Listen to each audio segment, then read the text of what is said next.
analogy of Juj and Majuj is just the but character that exists within every person. All these realities and personalities exist within humans. Humans now act like the Gog and Magog. They eat and drink everything, and there are certain cultures they literally eat and drink everything. Any animal, all of its internals, all of its blood, everything, they chew it, they eat it, they drink it. And this is from the badness and bad character and dirtiness. So there's a physical event when these creatures appear upon the earth, and these are from jinn nations, and we've talked about that and we have articles on that the Gog and Magog are from jinn nations. There are 400,000 of just Gog and 400,000 nations of Magog that will enter onto this earth and begin a great deceit and deception.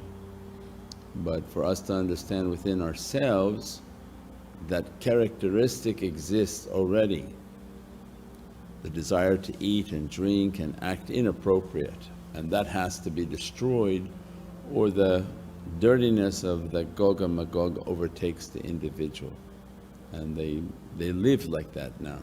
You see these people, they put on social media, they eat everything, you can't even look at something of what they're doing, and they look like they've been overtaken and they don't look human anymore.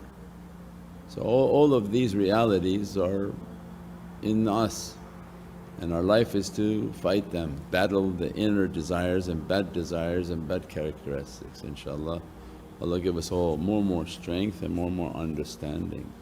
Everything that we're displeased with on the outside exists within us, and instead of protesting and being angry and going out onto the streets and protesting, is we should protest within ourselves. That get rid of these bad characteristics within ourselves. You know, all of the things that are happening all over the world, wherever you are, all of those exist within ourselves. So everything now we see on the horizon, but the people of contemplation, they should fix that within themselves. Means everybody has something entering themselves that are not supposed to be there. They're illegally migrating into you, and you have to rid yourself of that. If those energies migrate into you illegally, then they will overtake you and cause a great difficulty, and your body is now in a battle to get them out, to identify who they are and get them out.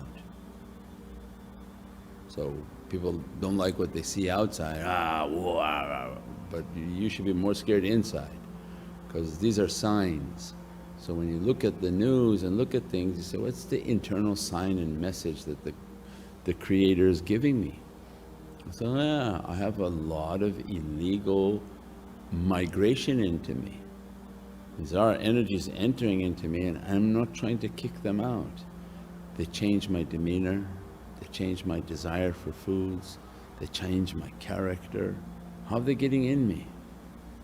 You don't want to put any spiritual protections, you don't want to sit and meditate, you don't want to do any type of energy practices. So then what happens? All of a sudden you find out what the outside found out one time. They went to an apartment building and these gangs had overtaken the entire apartment building, and they were telling people, give me the rent, nobody's going to say anything to us. Well, that's the same with us inside. If you let these nefarious energies enter you, they will overtake every single organ of the body until you become overrun with demonic energies. So people don't like what they're seeing on the news, but you should be more scared about what's happening inside. These are all just signs. We pray that Allah give us a strength and an understanding and the ability to fix inside, because we see the condition, people want themselves to change, life to change, but God says, I won't change a people until they change their condition. I won't change their condition until they change themselves. We see the condition, we want conditions to change, but nobody wants to change themselves. Subhana rabbika rabbil izzati amma yasifoon. Salaamun al mursaleen walhamdulillahi rabbil alameen. Bi hurmati Muhammad al Mustafa bi siri Surat al Fatiha.